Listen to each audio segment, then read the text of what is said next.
Esther chapter 6. On that night could not the king sleep, and he commanded to bring the book of records of the Chronicles, and they were read before the king. And it was found written that Mordecai had told of Bigthana and Teresh, two of the king's chamberlains, the keepers of the door, who sought to lay hand on the king Ahasuerus. And the king said, What honor and dignity hath been done to Mordecai for this? Then said the king's servants that ministered unto him, There is nothing done for him. And the king said, Who is in the court? Now Haman was come into the outward court of the king's house to speak unto the king to hang Mordecai on the gallows that he had prepared for him.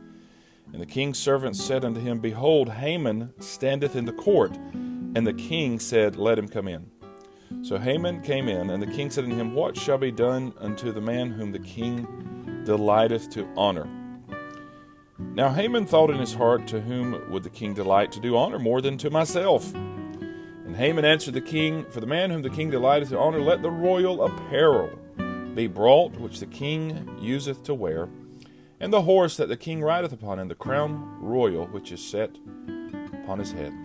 And let this apparel and horse be delivered to the hand of one of the king's most noble princes, that they may array the man withal whom the king delighteth to honor, and bring him on horseback through the street of the city, and proclaim before him, Thus shall it be done to the man whom the king delighteth to honor.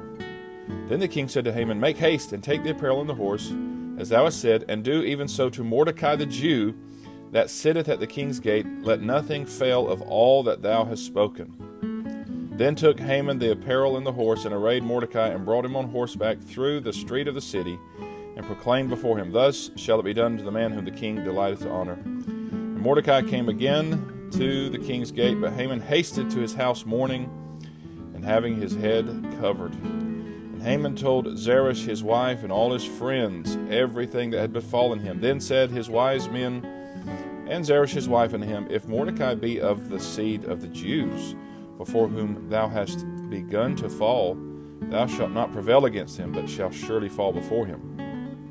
And while they were yet talking with him, came the king's chamberlain, and hasted to bring Haman unto the banquet that Esther had prepared. So the king and Haman came to banquet with Esther the queen. And the king said again unto Esther on the second day at the banquet of wine, What is thy petition, Queen Esther? And it shall be granted thee. And what is thy request? And it shall be performed even to the half of the kingdom. Then Esther the queen answered and said, If I have found favor in thy sight, O king, and if it please the king, let my life be given me at my petition, and my people at my request.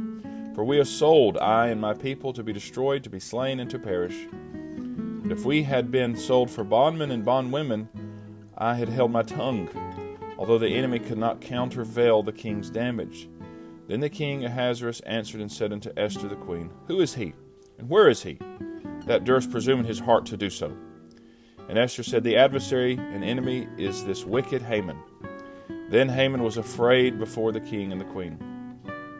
And the king, arising from the banquet of wine in his wrath, went into the palace garden, and Haman stood up to make request for his life to Esther the queen, for he saw that there was evil determined against him by the king. Then the king returned out of the palace garden into the place of the banquet of wine, and Haman was fallen upon the bed whereon Esther was. Then said the king, Will he force the queen also before me in the house? As the word went out of the king's mouth, they covered Haman's face. And Harbona, one of the chamberlains, said before the king, Behold, also the gallows 50 cubits high, which Haman had made for Mordecai, who had spoken good for the king, standeth in the house of Haman. Then the king said, Hang him thereon. So they hanged Haman on the gallows that he had prepared for Mordecai. Then was the king's wrath pacified. Esther chapter 8. On that day did the king Ahasuerus give the house of Haman the Jews' enemy unto Esther, the queen. And Mordecai came before the king, for Esther had told what he was unto her. And the king took off his ring, which he had taken from Haman, and gave it unto Mordecai. And Esther set Mordecai over the house of Haman. And Esther spake yet again before the king, and fell down at his feet, and besought him with tears to put away the mischief of Haman the Agagite, and his device that that he had devised against the Jews. Then the king held out the golden scepter toward Esther. So Esther arose and stood before the king, and said, If it please the king, and if I have found favor in his sight, and the thing seem right before the king, and I be pleasing in his eyes, let it be written to reverse the letters devised by Haman, the son of Hammedatha the Agagite, which he wrote to destroy the Jews, which are in all the king's provinces. For how can I endure to see the evil that shall come unto my people? Or how can I endure to see the destruction of my kindred? Then the king Ahasuerus said unto Esther the queen, and to Mordecai the Jew, Behold, I have given Esther the house of Haman, and him they have hanged upon the gallows, because he laid his hand upon the Jews. Write ye also for the Jews as it liketh you in the king's name, and seal it with the king's ring. For the writing which is written in the king's name, and sealed with the king's ring, may no man reverse.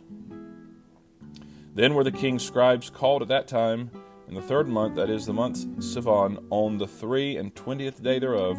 And it was written according to all that Mordecai commanded unto the Jews, and to the lieutenants, and the deputies, and rulers of the provinces which are from India unto Ethiopia, and 127 provinces, unto every province according to the writing thereof, and unto every people after their language, and to the Jews according to their writing, and according to their language.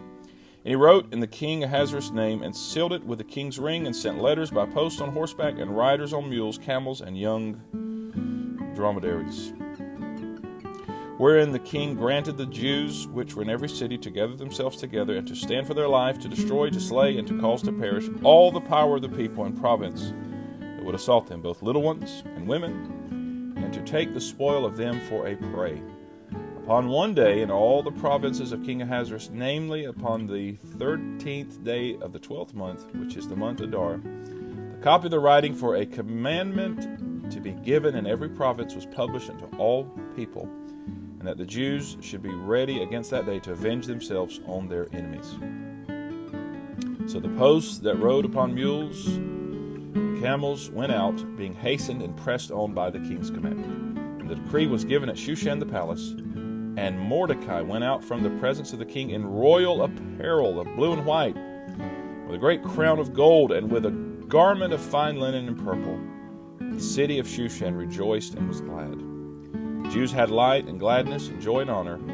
In every province and in every city whithersoever the king's commandment and his decree came, the Jews had joy and gladness, a feast and a good day.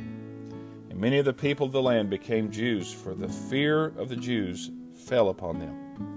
This is the reading of God's holy word.